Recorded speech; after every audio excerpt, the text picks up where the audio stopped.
Welcome back to Schmooze Podcast. This is Jonathan. I'm your host. Today we've got a super special co-host, Bri Rachall, one of my closest friends. Hello. We so cool story. Me and Bri, back in the day. So we met in 2015 when I moved to LA, from the East Coast, and Bri and I actually used to have a blog together called Outlier Weekly, where we just talk about random pop culture stuff. Yeah. So we both have had this like knack for doing stuff like this. Yeah. Like, And we were both talking about when you were going back to school for mm-hmm. journalism, and I was in journalism classes at the Yeah, time. So, yeah, it's like full circle. it's full It's circle. so cool when you Right. can be on the same wavelength. And we haven't like been super like in contact. We're getting more like Yeah, we've been getting better that about it. Yeah. that close, like how we were. Because you've So, been busy. You're over here getting yeah. yoga certifications and about to go to Yeah. Bali. Tell us Yeah. about that. So what triggered you wanting to get into that? Let's see. Well, I was a dancer, so Mm-hmm. I practiced yoga and dancing, but I hadn't ever like did yoga per se. But my mom actually, so little backstory. My mom wanted me to do Iyengar when I was like 14 Mm-hmm. because I had a little curvature of the spine, Mm-hmm. and so she really found out. She did some research, found out that Iyengar yoga is really good, which is like How do really you you're pronounce just it? Iyengar? Iyengar. Yeah, Okay. it's created by the guy. His name is Iyengar. So really, it's just yoga, but their poses they stay in Mm-hmm. way longer. Like one pose would be like 45 minutes long. Really? So yeah, so she wanted me to do that for like alignment, Uh-huh. but I never did. And then yeah, I feel like it was really like along the journey of my healing. I had a friend that started taking me to yoga Mm-hmm. classes, and it really like helped me with like Mm-hmm. anxiety, depression, and like I just loved it, and it got Yeah. me like in tune with my mind and my body, and like Yeah. yeah, so Yeah. Because yeah, you so recently, like, not recently, but since I've known you, you like you're pescatarian, you're super yeah, healthy, you haven't drank alcohol in almost a year. So like your yeah, whole lifestyle has been like super holistic. You're not on social media. yeah. I'm super Yeah. health Your conscious. goals. It's 2023 and you have found a way to like get away from all the noise and like the toxicity of the world. Yeah, thank you. I Yeah. think it's really important, and just not even like to go to like the extremes Mhm. of getting off completely or doing it not at all, but it's Yeah. definitely important to be like aware Right. of like the choices, the decisions, Yeah. and just the climate that we're in. It's so easily like it's so easy to be persuaded by the Mhm. masses. Yeah, like you're super intentional about like what you consume, like what media you consume and stuff, Yeah. which is why this episode today is called "Is Collectiveness Really a Good Thing?" So me and Bri both we had a conversation about which episode of the podcast she wanted to be on, and we were kind of just going through all the different topics, but we felt like this one was the best one. We actually this episode's name originally was going to be perspective versus reality is what we talked about. But then I just felt like why not broaden it up a little bit and talk about like the collectiveness of perspective versus reality. There's so much to talk about. There's so much to talk So about. much to Yeah. dive into, and it's Right. like hard to just keep it at perception versus reality. So yeah, I'm Mm-hmm. excited. I'm happy to be Yeah, here. we're happy I'm to have happy you. to finally be at your home, Right. and I took that drive yesterday. I know And you came at yeah, almost 3 o'clock in the morning, but you're here. I'm so happy I'm here. Yeah. It's so nice to see you guys' place and everything. Yeah. I know it's been what is this? We're like on year 8 of our relationship. Yeah. That's beautiful. So It's been a long time. I actually met you and D kind of like basically The same time. Yeah, Mm-hmm. because I met you, and then the next time I saw you, Mm-hmm. I met D. So Right. yeah, I met Yeah. you August 2015.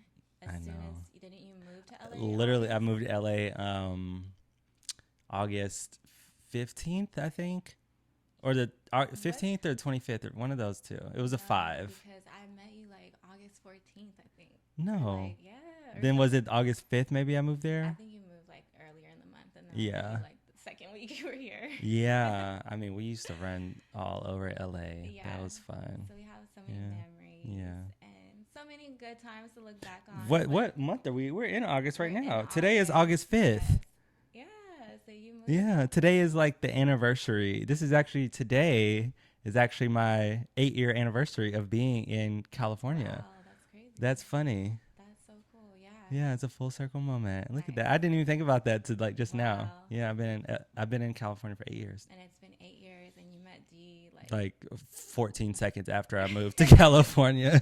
Yeah. Yeah. Yeah. So that's dope. Yes. Well, let's get into it. So like earlier you and I were talking about just like some of the like key points of what we thought collectiveness meant. And so like some of the words that really stuck out to me was autonomy is obviously a super big one. I feel like a lot of people don't really either they don't know what that word means or they don't understand like how it directly like correlates to their individual experience. And then one of the other good words that I like to talk about all the time is intentionality. So like what we were just saying, how you're super intentional with your lifestyle. But so the title could be a little misleading. So collectiveness, is that really a good thing? So what do you think? Do you think that the collective experience of society, do you feel like that is harmful to everybody's lived experiences because so many people either one subscribe to just one thought about what's happening socially? So as far as, you know, let's say that some kind of social event has happened and so many people latch on to an emotion that maybe the media has put out. Maybe the media is like, oh my God, this is just, you know, so unfortunate. This is so bad. And instead of people actually doing the research and being like, well, let me figure out what this is really about, they just latch onto that idea. Yeah. And it just creates either mass hysteria or mass sadness or mass happiness. It could be a good thing.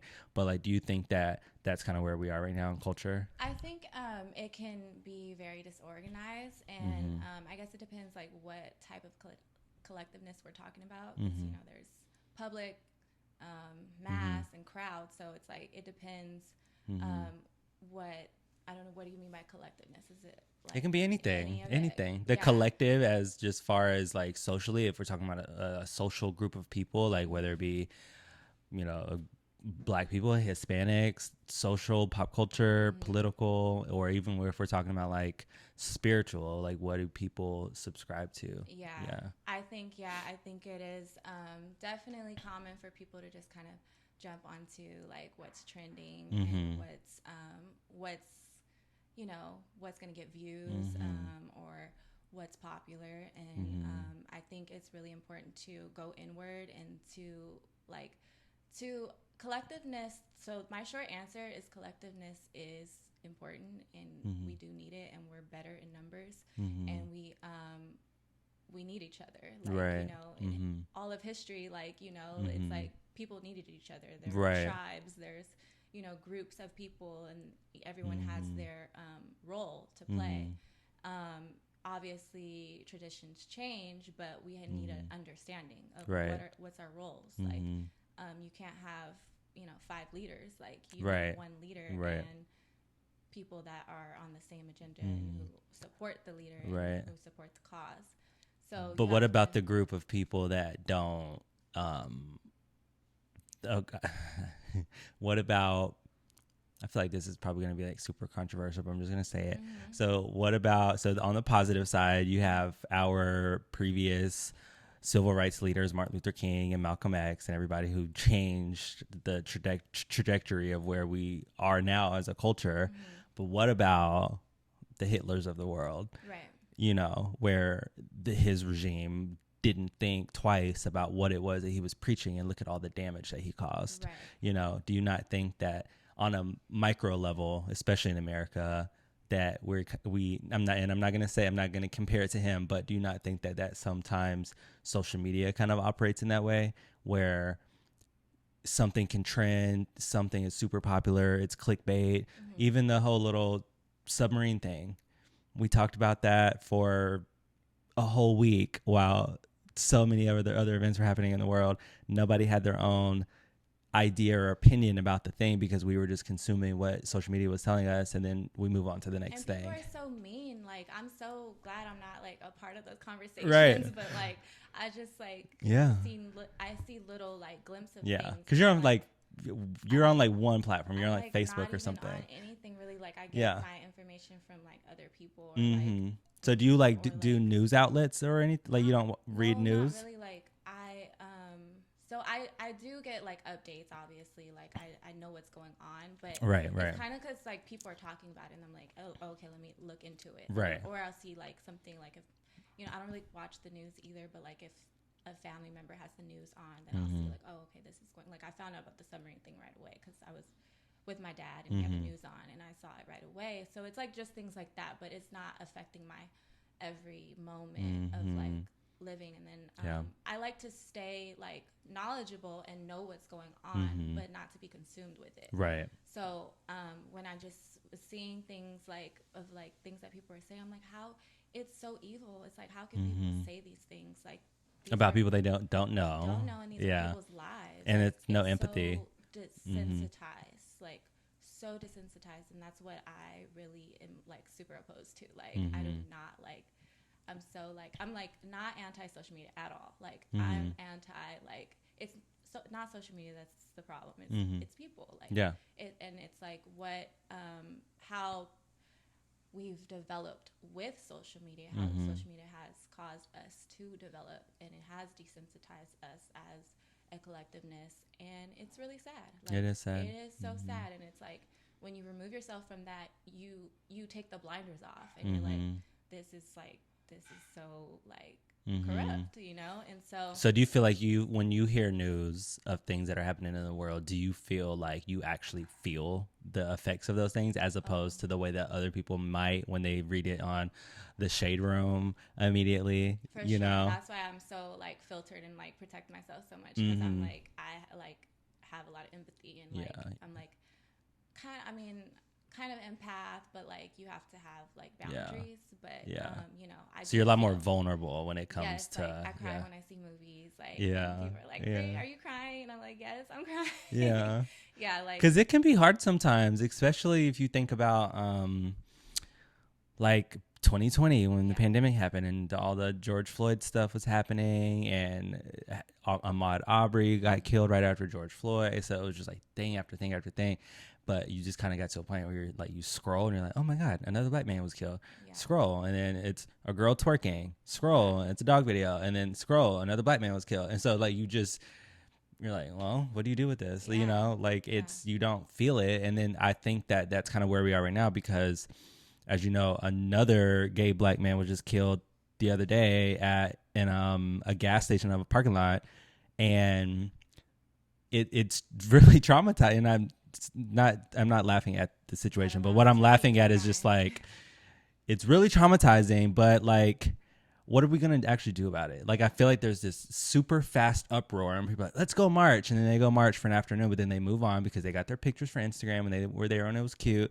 But then they move on, and then like, what did you do about it though? You know, so like, I think that there's this false sense of responsibility. Everybody wants to say that like, oh, we're responsible to change and do all this stuff, but we are nothing like our leaders from 60 years ago. Right. Like this, we ain't nobody really about that action. You know, like our leaders would go out and put their lives on the line. We don't do that.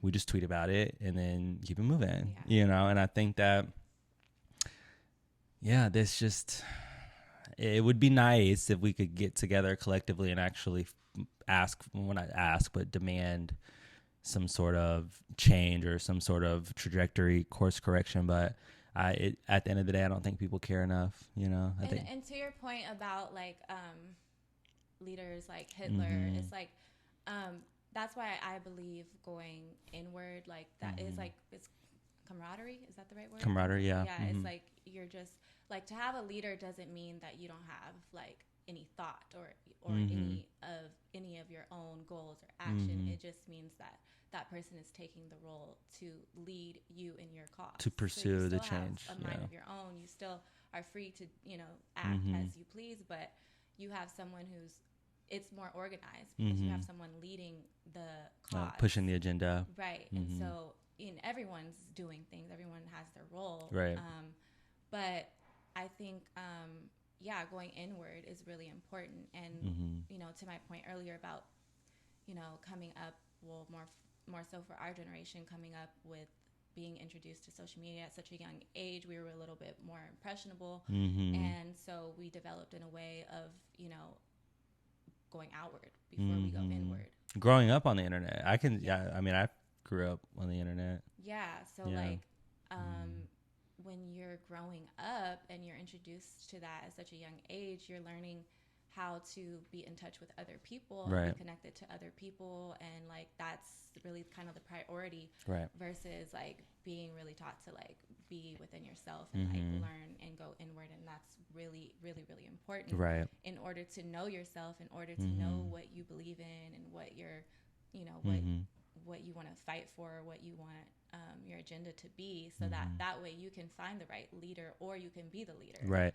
Which is kind of like what we were talking about earlier, how you've been really getting a lot more like involved with practicing mindfulness. Like you've been doing it for many years now, but now I feel like you're really like mastering it, being mindful. Yeah. So I went on a journey of like going inward. I'm an introvert. And so I went on a healing journey to really like, to get in touch with myself. And that was like why I got off of social media, because it was like overwhelming for me at the time. Now it wouldn't affect me, but at the time it was too overwhelming for me. And it wasn't so much that, but it was one of the best decisions I could have made for myself at the time, because I wanted to be more connected with people, because I was in a era where I was like, so connected. Like I had social media, I was so connected. I was able to talk to people every single day on there, but I didn't feel connected like within. Like I didn't feel like I was really connected to these people. And so that was like one of the reasons why.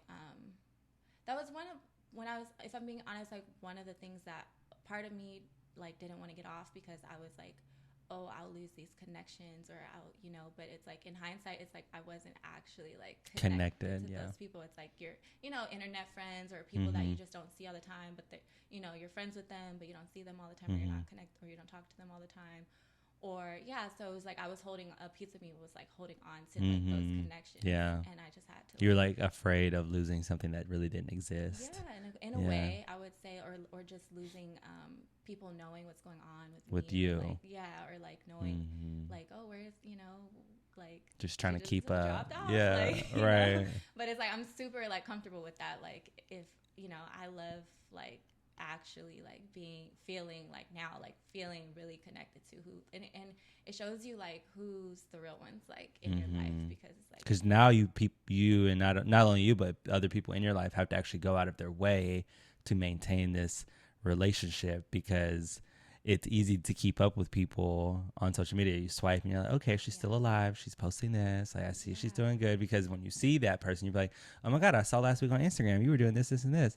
But if you don't see that person, because I feel like this happened to our relationship too, like once you got off of social media, we just had so much going on in our lives, and it was kind of like out of sight, out of mind. And next thing you know, it's been 8 months.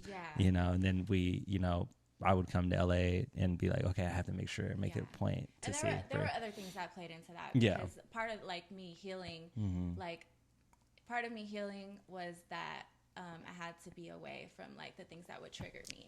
And so there were certain things just about our memories that triggered like another part of my life. So I had to take that space to heal. And I always knew that we would like come back together when I was healed, but I knew that I would be triggered, like, and I was like, I knew that. That was a big thing for me, like just being triggered while I was trying to heal was difficult. But that's super powerful that you have that power over your life to know and say, like, I'm going to do what I need to do for myself, regardless if that means that something else may quote unquote be compromised. But I don't think our relationship was compromised at all. And I knew too.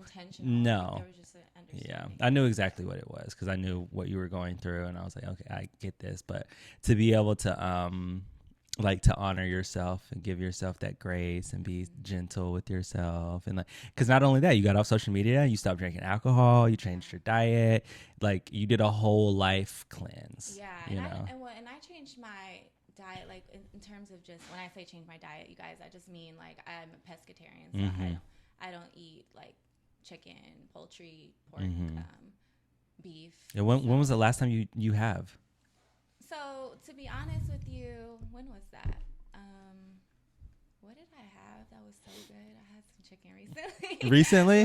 But it was like when I have something, it'll be like a little bit at a time. But Mm-hmm. like I'm trying to remember what that was. Anyway, I don't remember what it was, but it But was like, some when kind of was it? chicken. Was it a while It ago? was recently, like within the last month. I had Oh, okay. like a piece of chicken or Like a something. But piece, like a bite. I can't remember. I just remember it was good. Yeah, but you didn't have like a plate of chicken. No, No. yeah, and that's the thing. Like it changed because when I give something up, it's like not really to like go cold turkey, but it's like, oh well, I'll do it for I who knows how long, and then when I Mm-hmm. get back to it, it'll be like more. I'll be more disciplined, and Mm-hmm. it won't be like I won't be consuming it. I'll just be like, you know, Yeah. engaging. Right. Right. Like it's So a treat at this point. yeah. So like yeah. So I don't know. I just yeah. I stopped. I became pescatarian like 6 years ago, and then gave up social media. Yeah, 6 years Mm-hmm. ago, and Do you think you'll ever come back? alcohol. I had alcohol in December, but to social media, yeah. Like, don't come for me. Like, if you see me on social Right. media, like, I'd be like, what is she doing? like Like, y'all don't yeah. come for me. Right. Like, I'm You not. ain't missing And nothing. I'm not and I know that a lot of things are different now, Yeah. but yeah, Yeah. I'm not like, I just want to be clear, like I'm not all anti social media, but for me it was a really good Mm-hmm. choice that I made Mm-hmm. during that time. And like, yeah, I don't have any, but that's what I thought, like eventually I would get back on and I just wouldn't be like, like, because it was kind of It's like an addiction. addiction. It Yeah, is I used to addictions. wake up and like be like, it would be the first thing that I would consume is other people's lives. As soon as I rolled up, opened my eyes, I'm like, Mm-hmm. oh, and then And you got out the sometimes, bed and peed, and you're yeah, and looking at, sometimes it would make yeah. me feel like, oh, I need to be doing more. I'm not doing enough. Or Mm-hmm. like when I was going through depression, it was like, oh, like I need to get out the house. Like I'm just Mm-hmm. in this bed, like, and then it Mm-hmm. makes it worse because it's like, Yeah. okay, but then when I just accepted that I'm going through depression, I was like, okay, well, I'm going through depression. Like, I'm not Yeah. gonna fight it. Like that's Right. happening, and so I surrendered to it. And Mm-hmm. honestly, like if I have any, I mean, well, I don't, obviously you have to battle it. I'm not Right. saying like give up or, I want to be very careful about, Mm-hmm. saying surrendering to it, but like you want to battle it, but it's just feeling what you're feeling. Like Mm-hmm. if this is what's going on right now, obviously tell people what's going on with you, so Mm-hmm. you have the support, and you Right. have And an people outlet. who can make sure that you're okay, Right. and look and know what's going on, because some people don't understand. Some people don't understand what's going on really, and so that's why I'm so super I'm very purpose driven, and so Mm-hmm. to me going through that, it was like I have a responsibility Right. because I understand what this is. I basically like made a vow to myself, to God, like don't forget this. Like, and people have tried to tell me like, oh, you should forget. Like you should forget. And I'm like, no, because that's not what God told me. Like God Right. told me to remember this because there are people who are going to be feeling this even once I'm healed, once I'm doing better. Like Mm-hmm. people are going to be, feeling this, and there's, what I feel like I was up against, like a lot of people didn't understand like Mm-hmm. what was actually going on, Mm-hmm. even though I would say like I'm going through this, I'm depressed, or I'm this, it was like, it was, I don't Oh, know. she'll get through it. She'll be Yeah, okay. yeah. Or like I remember I finally had a breakthrough with my mom where I had to really, tell her like this is, what's going Mm-hmm. on. And so, yeah, I mean, she knew, she was very like supportive the whole time, Mm-hmm. but it's just sometimes if someone hasn't experienced that to Mm-hmm. that level, like then yeah, It's like hard to empathize. mm-hmm. Yeah. So, yeah, so I just been super like purpose driven, and part of my purpose is to shift the paradigm and to have like community and Mm-hmm. collectiveness, Yeah. and to heal together, Mm-hmm. to help each other, to change the conversations, Mm-hmm. to actually take some action, Right. have these conversations of what needs to be done, what do we need to do, what's going on personally, what's going on as a collective. And yeah, I mean, yeah, Yeah. it's just the beginning. No, I know. You said something a minute ago. You said you said something about the way that you know, or how we all would wake up in the morning and roll over and grab our phones and whatever, and then you would feel like you weren't doing enough and that you would have to force yourself to go out and be productive. So that made me think about like the next piece of what I wanted to talk about was perception versus, you know, reality. And so like, do you think that a lot of people, and I'm sure they do, but do you think it's common that people feel like they have to be hyper productive and do things that they don't actually want to do, but because social media makes these things look so, you know, glamorized and appealing, that other people want to pursue things that aren't actually of interest to them, but they do it because they feel like that's what they should be doing, Yeah. right? You know, a lot of people have these empty passions that aren't their own. You know, I feel like a lot of people, especially because this happened to me actually, the whole purpose of moving to LA was because I was pursuing acting and modeling. And while, yes, it was the pursuit of it was fun, like chasing something was fun. But once I actually got a taste of it, like I was getting really good auditions and was actually being able to like sit in rooms with people that could have done something powerful for a potential career.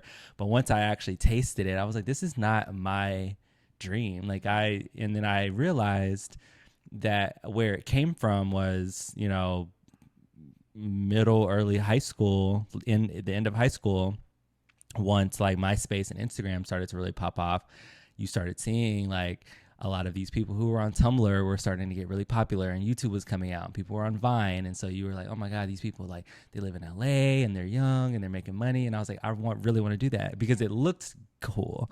But what they don't show you is the work that goes into pursuing that and how much work it takes to maintain it, you know? So for 5 years, I was pursuing a career that wasn't an idea of my own. This was just something that social media fed me that I wanted to pursue. And then once I actually got my hands on it, I was like, this is not me at all. Like I got it and I was like, this is not fun. This is not of interest to me. This is not me. It's not my personality. And that, like, I was impressionable and they got me. But I mean, but granted, I'm glad it brought me to California, you know, because I love being here. But I think that that's a really powerful testament to say, like, you know, perception versus reality. Like what I perceived and the reality of it was not at all what. It wasn't all glitz and glam. No, it wasn't fun. It was really dark. You know, you hear people talk about all the time the entertainment industry is a beast, and like seeing it firsthand was like, okay, like this is not something I'm going to be part of. Yeah, I definitely think that that's. I think a lot of people have had that experience, and you know, you've experienced it. I've experienced it. Just like unwanted pressure that you know we put on ourselves, but it's also the influence around us that we think we want something when that's actually not what we want, or that's actually not what's true to us. And so that's why it's like you go through that journey to figure out, like, okay, this is not what I want. You know, this isn't what I want, and you learn more about yourself. You learn what you do actually want by learning the things that you don't.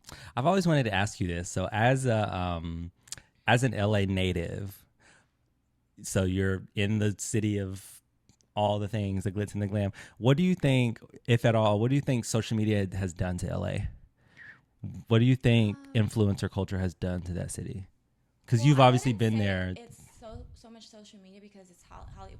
It's Hollywood always. before. But Hollywood before was organic Hollywood. Those people actually worked their asses off to get, and then I'm not saying the influencers don't, but nowadays you have influencers who accidentally went viral and now have these multi-million-dollar careers on accident. But then influencers are everywhere. Like, they're everywhere, but most of them moved to LA, you know. But old Hollywood, before social media, they went out and were shaking hands and really were putting themselves in those rooms, as opposed to social media forcing them into those rooms. I definitely think, on social media, the perspective of LA is shown to be like, the palm trees, the Mm-hmm. houses in the hills, Right. That's what I sunsets. thought. Like, yeah, so it's like anyone who hasn't been here and is coming here, like, and wants that lifestyle, they may think that it's more attainable than it really is. Yeah, and it's not. It's like a And 1% thing. yeah, and so I definitely think that it has an effect there. Growing up, born and raised. Yeah, so I'm second generation Mm-hmm. born in Los Angeles. My grandparents came from New Orleans, or my mom's side came from New Orleans. My dad's side, Natchitoches, Mm-hmm. Where's Natchitoches at? Louisiana. Oh, okay, Yeah, just another yeah, Cane River. suburb. You've Mm-hmm. probably heard of Okay. Cane River. Yeah. So, yeah, so my parents born in Los Angeles, and then so yeah, they wanted to move away from like the inner cities so that So your dad, both your mother and your father's families are both from Louisiana. So yeah. how did they find each other when they were in LA? My mom's parents, well, they met in LA, even though they were Right. from New Orleans. That's so they met funny. like dancing. They Yeah. loved to dance. Mm-hmm. So like they had these things. We're Creoles, so they had like the Creoles would have like supper clubs Mm-hmm. in LA. So a lot of Creoles moved to Los Mm-hmm. Angeles back then. But yeah, my if there was segregation in the South, Mm-hmm. of course. So my grandparents were in that, so they wanted to move, and Mm-hmm. yeah, I think being my parents wanted to move from the inner city Mm-hmm. when they had us, and they just I'm losing my train of thought. So we were just talking about how they met. Yeah. So I was getting back to like Los Angeles and Mm-hmm. like just how That I culture. grew Yeah. up, Mm-hmm. and I went to like I was born in Orange County, but then I Mm-hmm. moved to Culver City. I'm learning Like so much. yeah, when I moved to Culver City when I was 7. Yeah. But I moved back to LA when I was like 4. Mm-hmm. And yeah, my parents just wanted us to grow up Yeah. in a decent neighborhood. So Yeah. so I grew up mostly in Culver City, and and then like now I'm in South LA. So Mm-hmm. it's kind of like a full circle, like A full circle where moment, my yeah. parents were and stuff. Yeah. So I just have seen so many different sides Mm-hmm. of LA. Like I've been blessed to like Mm-hmm. see the Inland Empire and like grow kind of Mm-hmm. somewhat grow up there, and then grow up in Culver City, which is Mm-hmm. like a small town, but Right. it's I also love like Culver City though. so connected to LA. Like And I feel like it's so historic. yeah, Culver City. Yeah. so There's a we lot of were, history like, there. yeah, it really is. Mm-hmm. And there we were like friends with everybody, like Mm-hmm. that went to other schools. Mm-hmm. It's like right next to Yeah. like Inglewood, and Mm-hmm. so yeah, I mean, I've just seen so many different perspectives of Yeah. Mm-hmm. Los Angeles. So Yeah.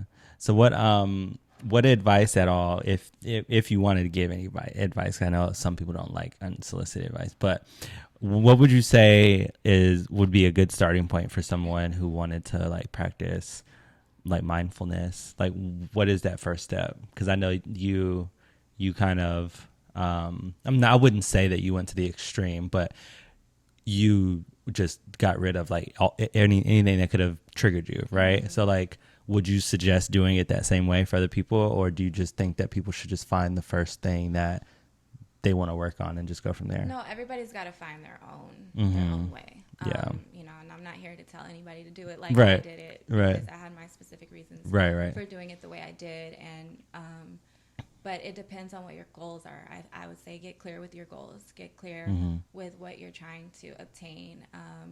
Know what figure out what you want. If you don't know what you want, it's okay. Mm-hmm. If you don't know, like Yeah. just go. And by knowing what you want in what way, like just knowing what you want out of life, or just knowing what kind of person you want to be, or all of the above? All of the above. Like, Yeah. what is it that you want to get out of life? Mm-hmm. Like, is it materials? Yeah. I mean, it might be, but that might not be. That might just be like on the surface Mm-hmm. of what you think you want, but it might be something deeper. Like you Right. might want, like me, I want connection. I want, Mm-hmm.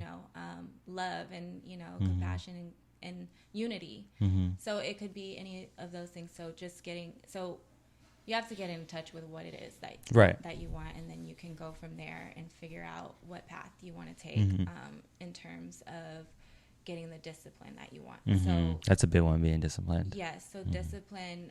So like if you do want to challenge yourself to do something that's hard, Mm-hmm. to go without, like, Right. you know, try to Right. go without something that is really hard for you Mm-hmm.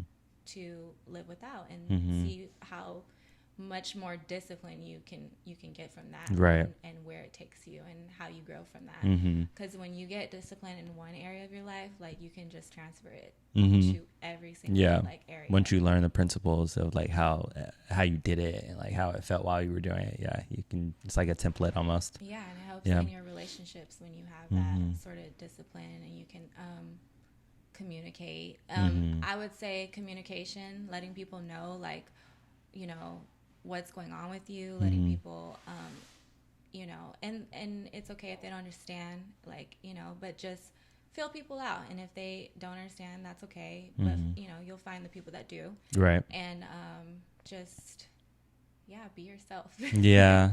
and Yeah. and if you're, you know, spiritual or religious, like, talk to God, pray. Yeah. You know, he's not going to lead you astray. Like, Right. God's not going to lead you astray. And seek the kingdom. And, you Mm-hmm. know, it's like you seek the kingdom, you don't seek anything else. You don't Yeah. seek money, fame, Material things. material, Yeah. or, you know, even relationships with Mhm. people. Like, those things are going to come when you seek the kingdom. And you're going to be so much more fulfilled and feel so much more rewarded. And in control of your life. I know, like, you should surrender control. However, I feel like when you're in pursuit of something genuine, like, you have more control over your life. Mm-hmm. You know, you're intentional with the steps that you're taking. So, Yeah. yeah, I feel like a lot of people don't have that. Yeah. Well, and there's nothing, you know, people are just on their own journeys. Like, they are just figuring out every day, you know. Yeah. You hear a lot of people give people advice that say just one step at a time. Yeah, you know, one step at a time. I learned that. Yeah. Like, it was like literally one step at a time. Because you can't. Let me say that again. One step at a time. Right. Because you can't anticipate the fifth step And I because live you my haven't life taken the like first that four. now. Yeah. Yeah. Yeah. That's powerful. Yeah. Because Yeah. my ass, I'd be like, okay, today's here. So, like, what's happening next Wednesday? That's why last night I was like, I'm going to the concert, so I'm going to come over. Right. I was like, okay. All right. Spontaneity. Yeah. Yeah, but it's like, it's just our experience. It's so hard to get away from our perception, because our experiences, we hold on to those, and that's what creates our our perception, our experiences, our life. And it's like, you know, it's like, imagine like going around like a pool and you don't know how to swim. Like, you know, when we were younger, like we would go around the wall, like, and hold on. Like, I remember that. I forgot. Yeah. That just unlocked a memory. I forgot about that. Yeah, and we'd be holding on, like, Yeah. all the way, and then finally one day you just kick off that wall, and then you you just just have to let go, and then Yeah. that's the only way you can like dive deep, if you just let go and you just let yourself, you know, figure it out, Right. and not hold on to, you know, what you think things are supposed to be like, Yeah. or just your experiences, The safety traumas, zone. or safety zone, exactly. Yeah. Then you can understand like other people's perspectives, and you can just be, you know, be more aware, be more self-aware, but also aware of other people, and like, Yeah. without, you know, people really having to like tell you too much. It's just like, okay, like, you know, it doesn't even matter, because I love you, and like, you know, Right. Yeah. it's like, this is just an experience that we're going through, so it's like all that doesn't even matter to me. Yeah. It's So- almost like the concept of like psychoanalyzing people, but not doing it that way. But like when you're more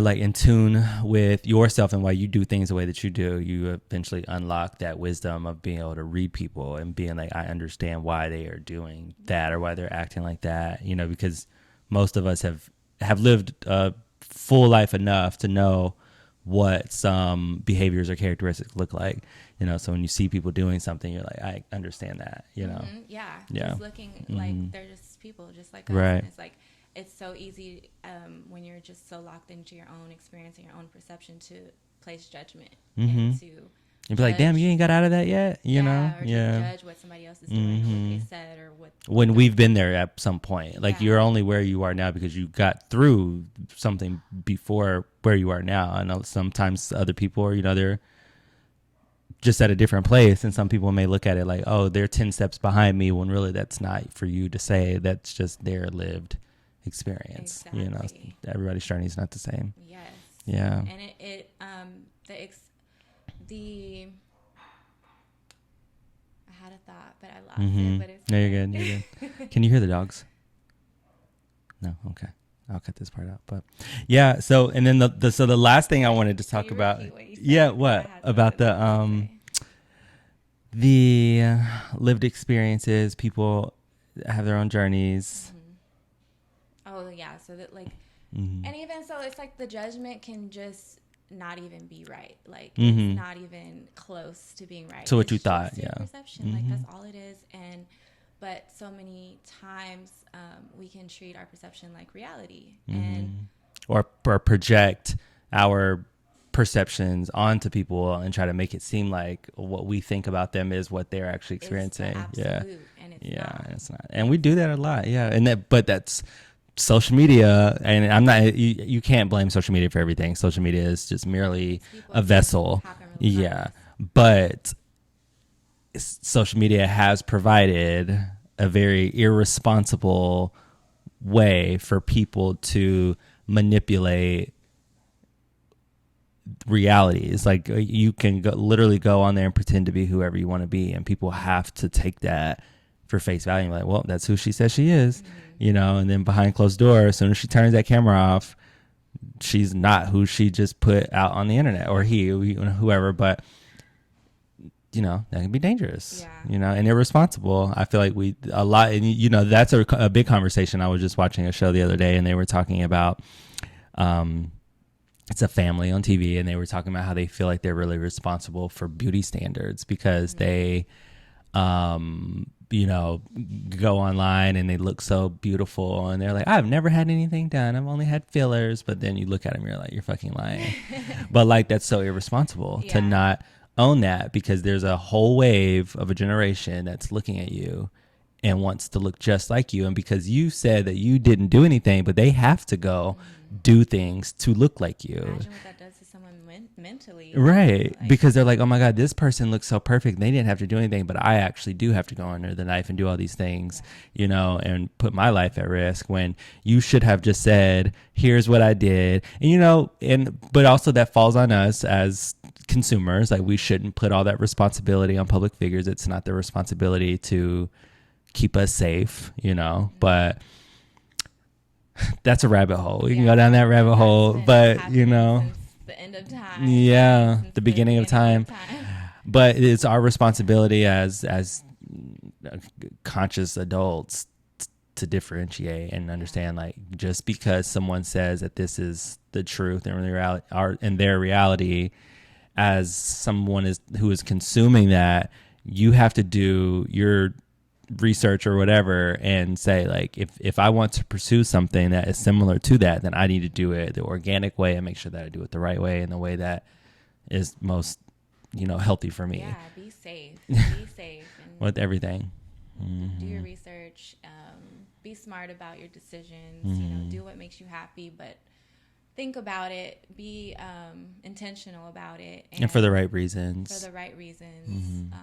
You know, make sure that you see a therapist first, because there could be some other underlining things, or you know, talk to a friend or family, you know, that you trust, and that knows you well, and there could be some underlining things that you didn't even think about, and then you went and did something that's, you know, undoable. That's more permanent. It's like you could have just, you know, figured out what was the root cause of what was going on, right? Especially if what you're pursuing is something that could potentially be life changing. You should never do that super fast. Yeah.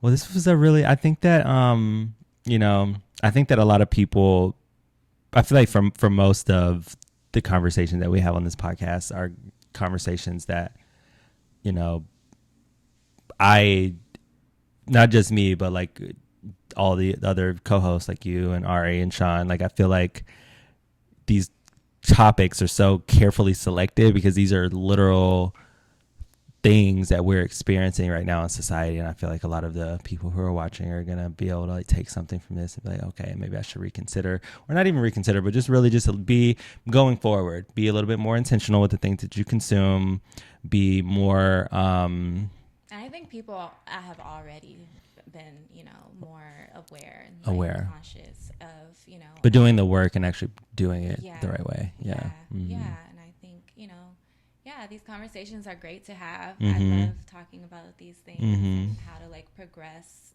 as a society. And I also have my degree in sociology, so Mm-hmm. I love these topics. So Yeah. yeah, it's a really Yeah. very dear passion of mine for the collective Mm-hmm. to be healthy and be Yeah. whole and be happy and Yeah. you know, to be united, because I Mm-hmm. feel like we can just like do so many good Mm-hmm. things together, and there's already been so many good things that I've seen happening, Mm-hmm. like especially since the pandemic. And Right. yeah, so I just you know, I like being with my tribe, and Yeah. and so yeah, I'm happy to Yeah. have done this Yeah. episode with you. I think know. you chose a great topic for us We to talk did. about. And this won't be the last one. No, It won't be the yeah, last one. Yeah. no. So what do you want to leave the people with? What give us two fundamental thoughts that you want to leave people with that you want to give them homework on? Oh,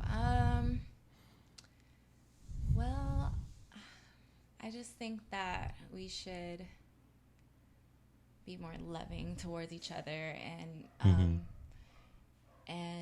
try to understand, like, you know, try to understand each other, try to I'm getting emotional. Try to understand each other and, you know, lift each other up. Yeah. There's so much negativity. There's so much, you know, put downs. Right. Right. Things that's like, you know, trying to bring other people down. So it's just, you know, do the work so that, you know, we can all lift each other up. And, you know, obviously it's hard when you're going through your own thing. So obviously some people are going to need more receiving than giving in some errors. And so just try to be understanding of that. It's not always going to be 50-50. Right. And that's okay. Sometimes 80-20, and then, you know, and then it'll reverse, you know, but you have to be patient.